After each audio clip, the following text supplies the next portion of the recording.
Scene 1. 3 witches meet in a desolate place. Macbeth and Banquo arrive. They make their prophecies known.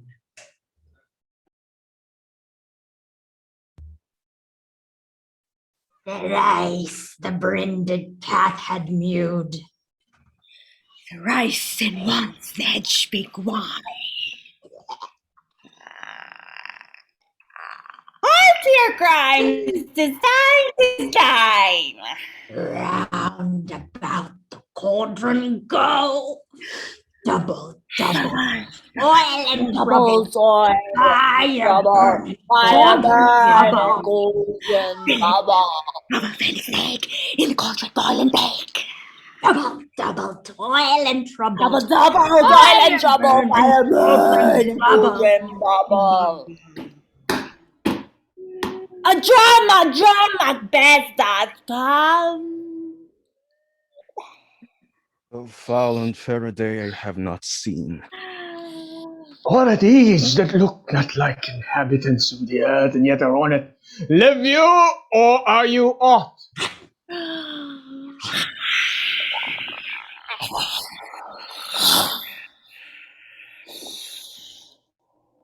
You seem to understand me. Speak, if you can. What are you?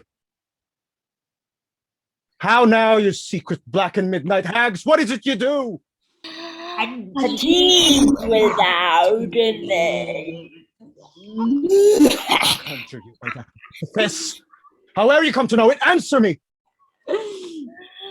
All hail, Macbeth.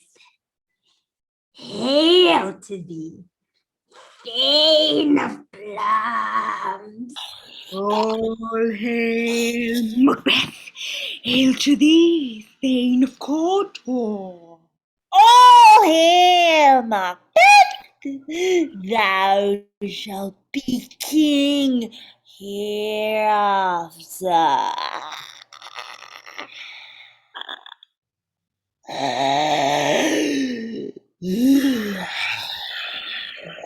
Good sir, why do you start and seem to feel things that do sound so fair? My noble partner, you greet with present grace and great predictions of noble havings and of royal hopes, that he seems rapt withal. To me you speak not. Lesser than Macbeth and greater. Not so happy, yet much happier. Thou shalt get king, so thou be none. So all hail Macbeth and Banquo. Banquo and Macbeth, all hail. Stay, you imperfect speakers. Tell me more. Say from whence you owe this strange intelligence, or why you stop our way with such prophetic greeting. Speak, I charge you.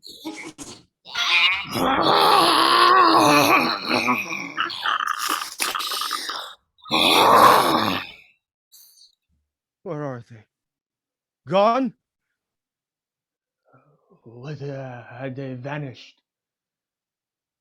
Into the air. Would they had stayed. Were such things here as we do speak about, or have we eaten on the insane root that takes the reason prisoner?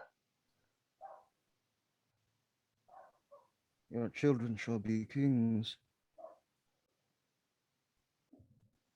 You shall be king. The Thane of Cawdor too, went it not so? To the self-same tune and words.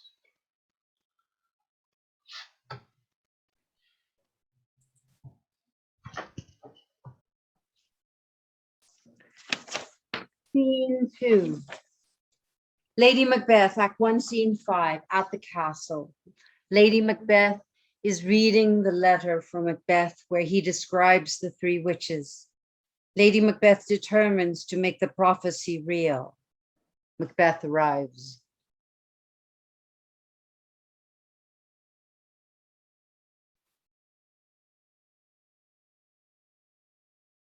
They met me in the day of success, and I have learned by the perfectest report they have more in them than mortal knowledge.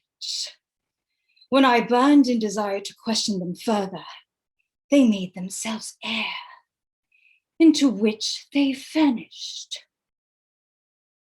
Whilst I stood wrapped in the wonder of it, came missives from the king who all hailed me, Fane of Cawdor, by which title before these weird sisters saluted me, and referred me to the coming on of time with, "Hail, King that shalt be."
Come, you spirits that tend on mortal thoughts, unsex me here, and fill me from the crown to the toe top full of direst cruelty. Make thick my blood. Stop up the access and passage to remorse, that no compunctious visitings of nature shake my fell purpose, or keep peace between the effect and it. Come to my woman's breasts, and take my milk for gall, you murdering ministers, wherever in your sightless substances you wait on nature's mischief. Come, thick night, and pall thee in the dunnest smoke of hell, that my keen knife see not the wounded maid, nor heaven peep through the blanket of the dark to cry, "Hold! Hold!"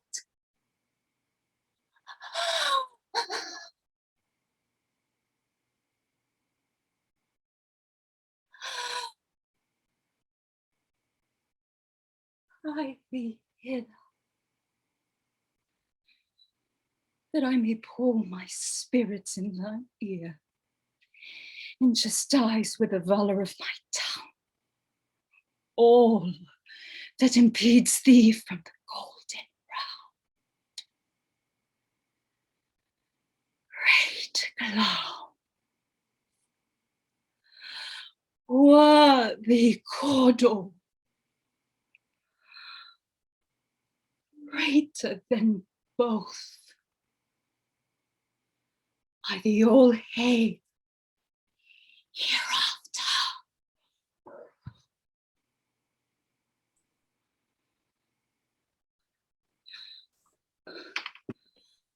Thy letters have transported me beyond this ignorant present, and I feel now the future in the instant. My dearest love, Duncan comes here tonight.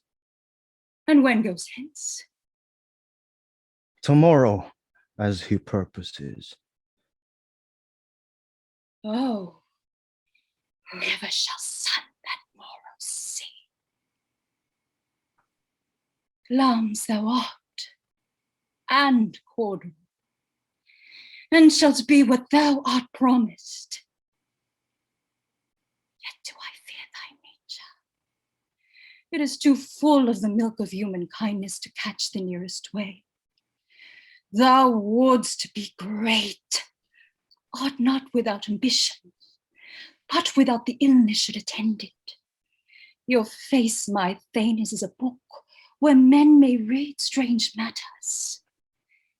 To beguile the time, look like the time. Bear welcome in your eye, your hand, your tongue. Look like the innocent flower, but be the serpent under it. He that's coming must be provided for, and you shall put this night's great business into my dispatch, which shall to all our nights and days to come give solely sovereign sway and masterdom.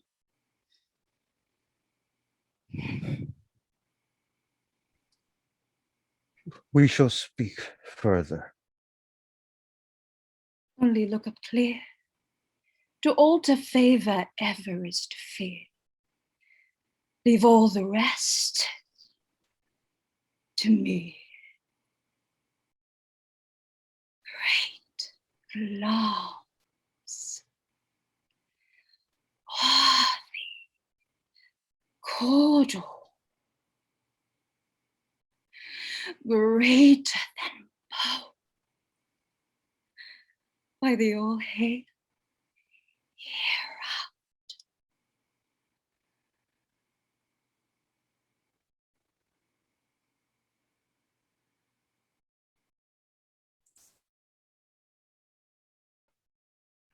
Scene 4, the dagger scene. Duncan the king is in their castle. Macbeth sees the vision of a dagger that seems to call him.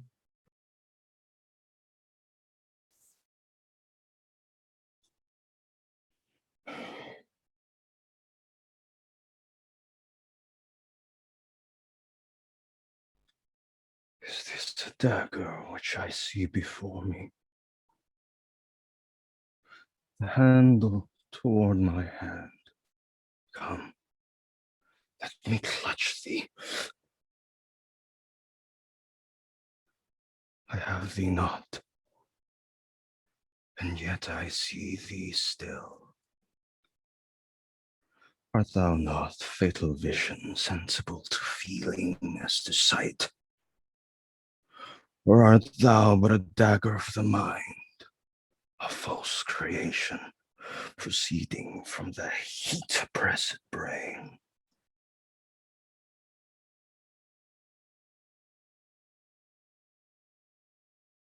I see thee yet, in form as palpable as this which now I draw.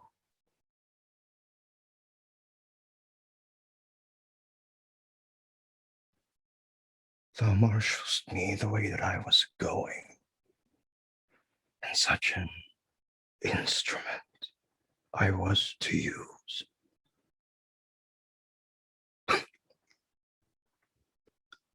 Mine eyes are made fools of the other senses, or else worth all the rest.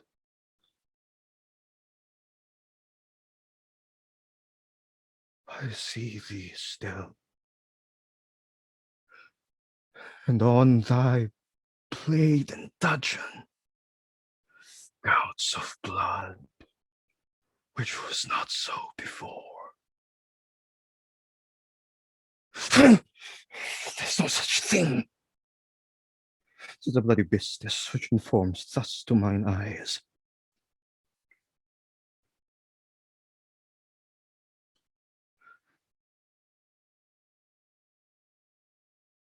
Now, o'er the one half world, nature seems dead,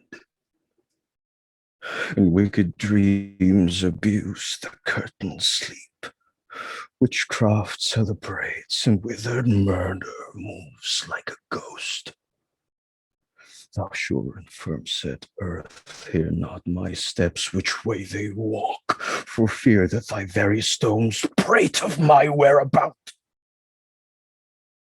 And take the present horror from the time which now suits with it.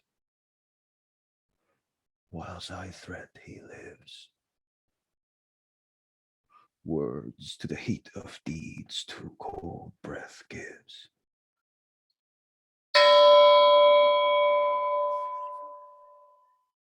I go, and it is done. The bell invites me. Hear it not, Duncan, for it is a knell which summons thee to heaven or to hell.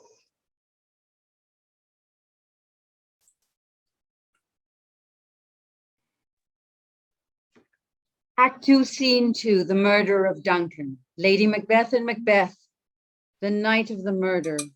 Macbeth returns from the scene, disturbed by what he has done and seen. Lady Macbeth completes the deed by smearing the soldiers with blood.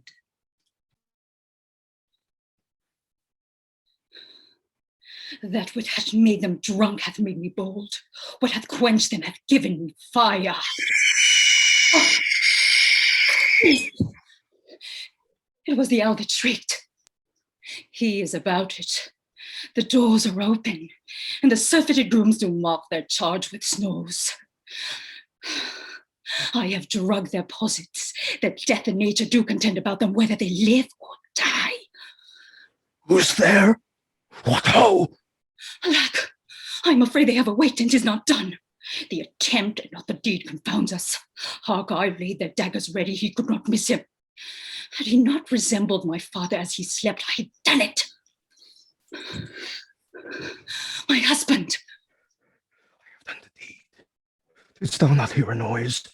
I heard the owl scream and the crickets cry. Did not you speak? When? How? As I descended? I. Hark! Who lies in the second chamber? Don't obey. This is a sorry sight. A foolish thought to say a sorry sight. There's one did laugh in his sleep, and one cried murder, that they did wake each other. I stood and heard them, but they did say their prayers, and addressed them again to sleep. There are two lodged together. One cried, God bless us, and amen the other, as they had seen me with these hangman's hands. Losing their fear, I could not say amen, when they did say God bless us. Consider it not so deeply. But wherefore could not I pronounce amen? I had most need of blessing, and amen stuck in my throat. These deeds must not be thought after these ways, so it will make us mad.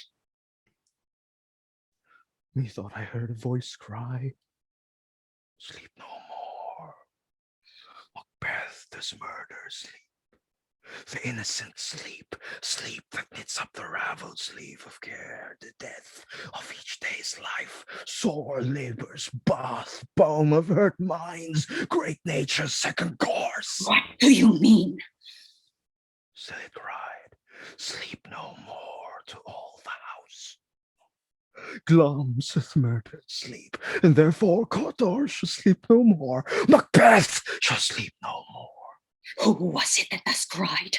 Why, worthy thane, you do unbend your noble strength to think so brain sickly of things.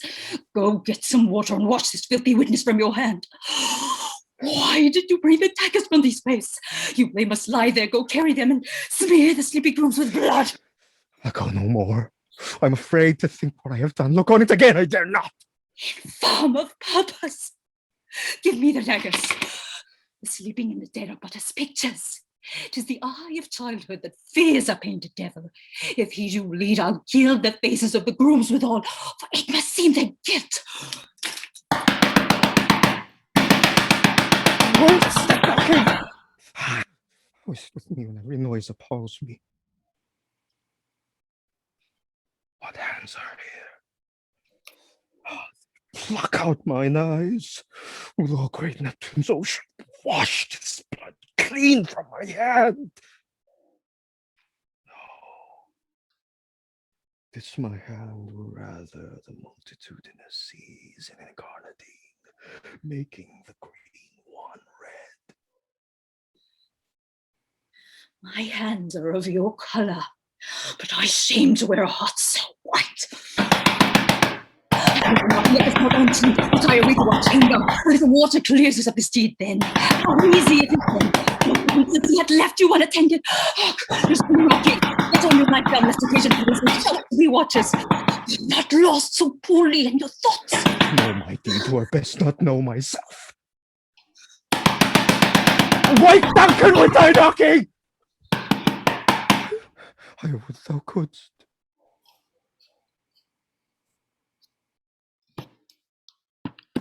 Macduff, Lady Macduff arrived to wake the king. Macduff discovers the bloody scene and sounds the alarm.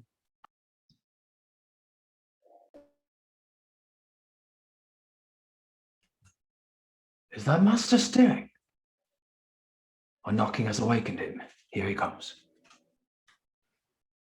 Good morrow, noble sir. Good morrow, both. Is the king stirring, worthy thane? Not yet. He did command me to call timely on him. I must have slipped the hour. I'll bring you to him. I'll make so bold to call, for it is my limited service.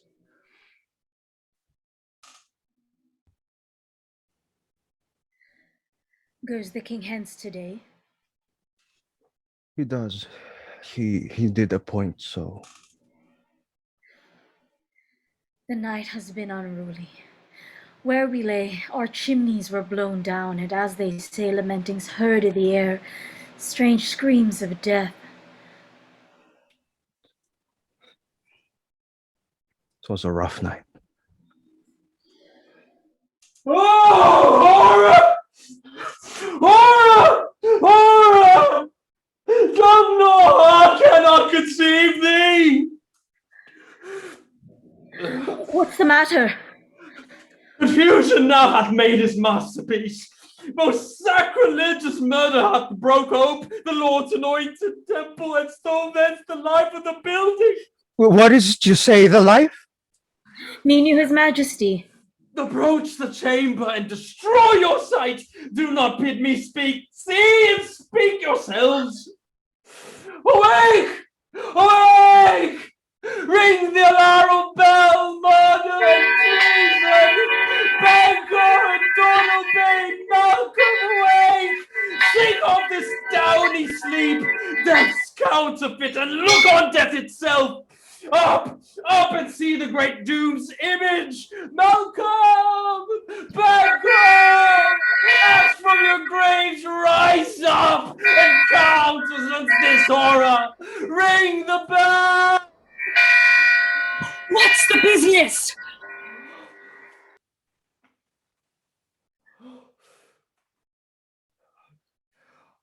Oh, gentle lady, our royal master's murdered. Oh, alas! What? In our house?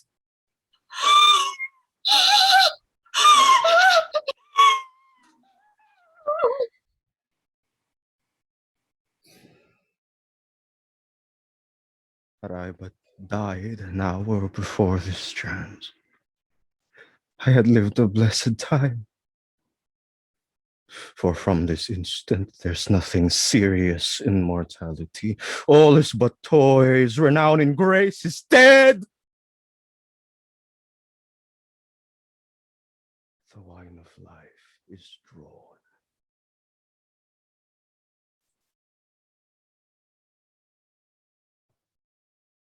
Scene 7.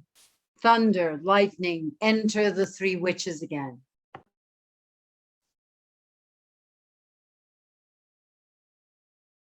When shall we three meet again? In thunder, lightning, or in rain?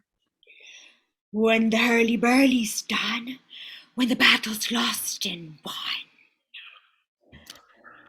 That will be And the sons of Solon. Where the place? Valdes.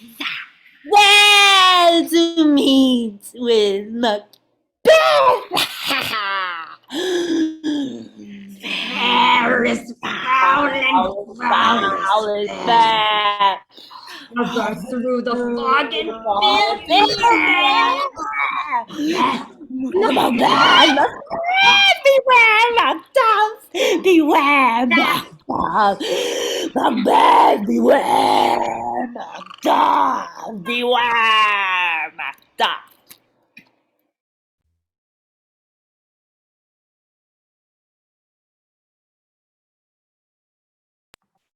Scene 8, Macduff. Lennox arrives to inform him of the murder of Lady Macduff and all their children.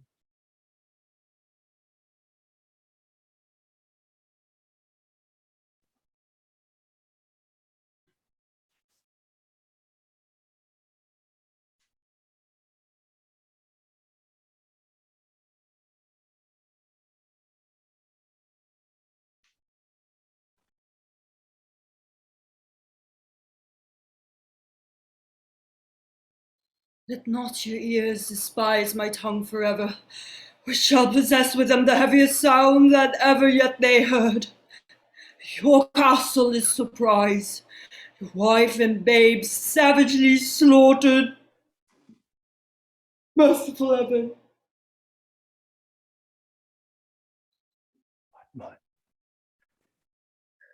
My children too. wife, children, servants, all that could be found. My wife killed too. I have said, be comforted. He has no children!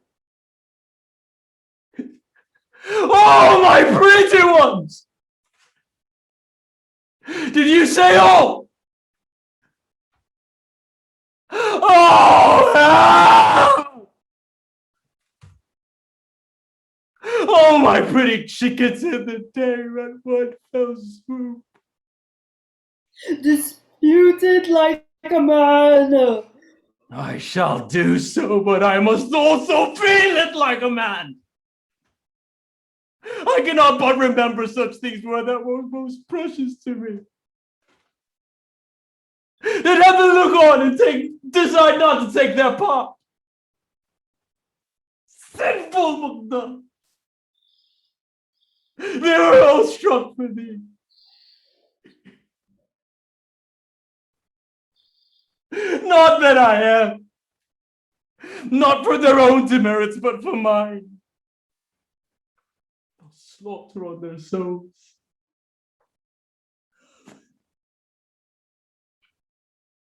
Rest them now. Our power is ready.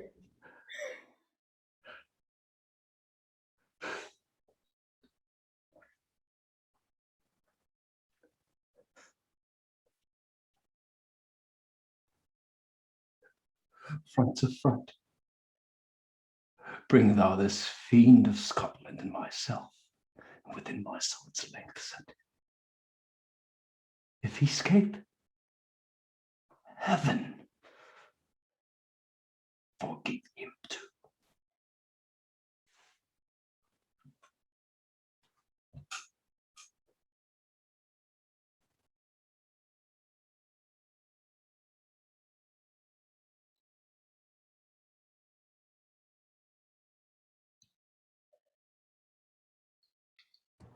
Scene 9.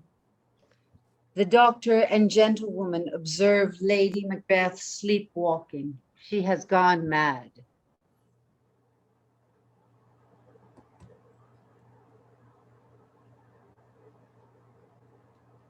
I have 2 nights' watch with you, but can perceive no truth in your report.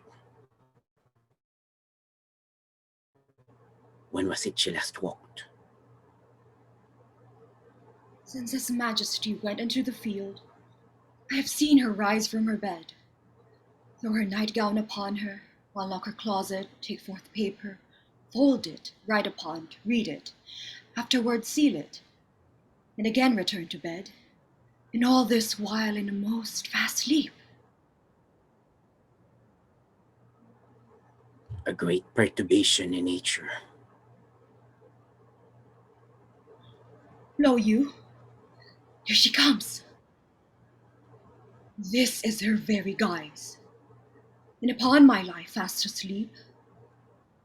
Observe her. Stand close.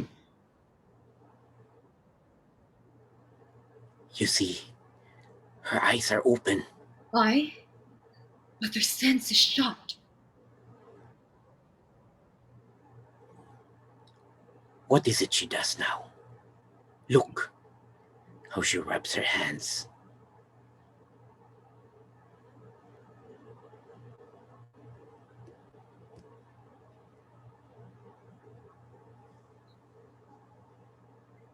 It is a spot. Out! I'm spot! We're saved!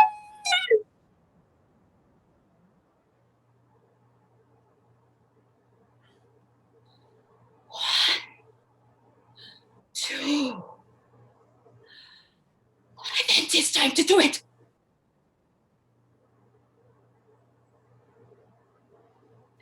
Hell is murky.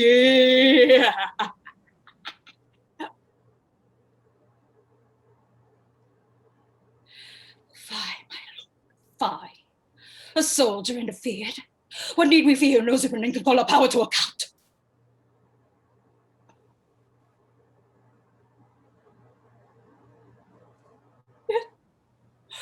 Who would have thought the old man to have had so much blood in him?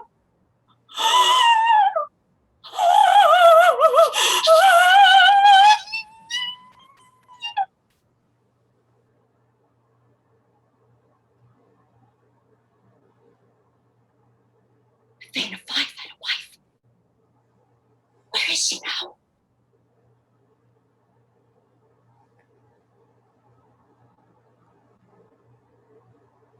What?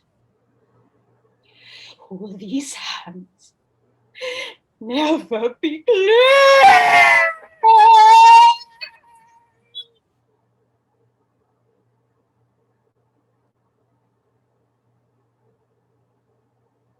No more of that, my lord. No more of that. You are all with his starting. Go to. You have known what you should not. She has spoke what she should not, I am sure of that. Heaven knows what she has known.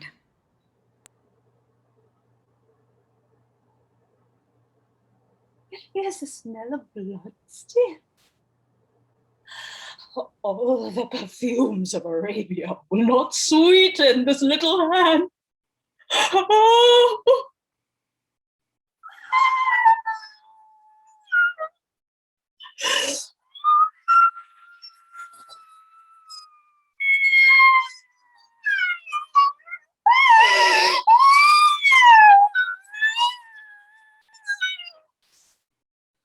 Wash your hands, put on your nightgown, not so pale. I tell you yet again, Bamboo's buried. He cannot come out in his grave. To bed, to bed. There's knocking at the gate. Come, give me your hand.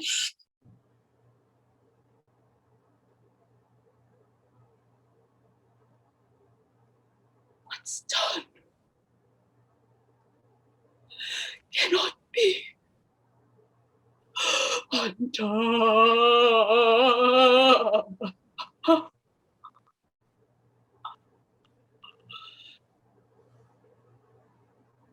To bed. To bed. To bed.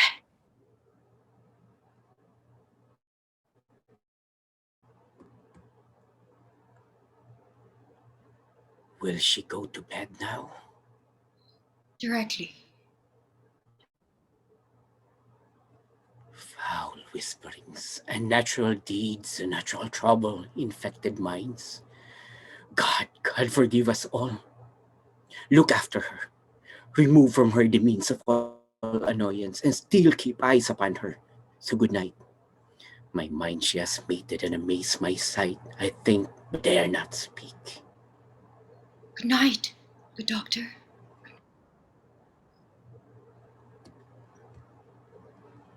Scene 10. Macbeth learns of his wife's death.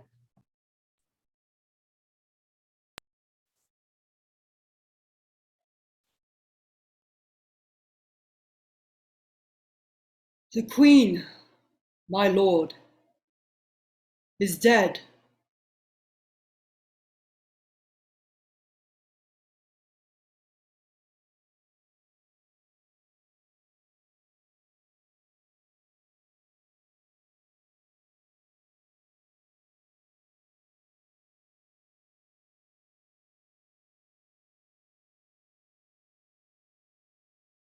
She should have died hereafter. There would have been a time for such a word.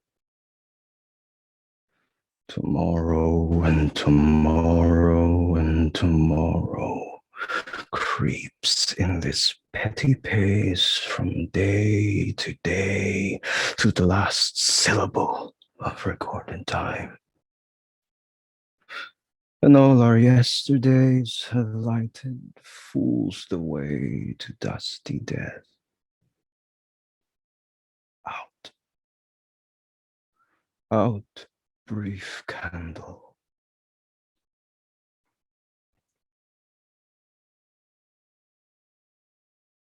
Life's but a walking shadow, a poor player that struts and frets his hour upon the stage. It is a tale told by an idiot, full of sound and fury.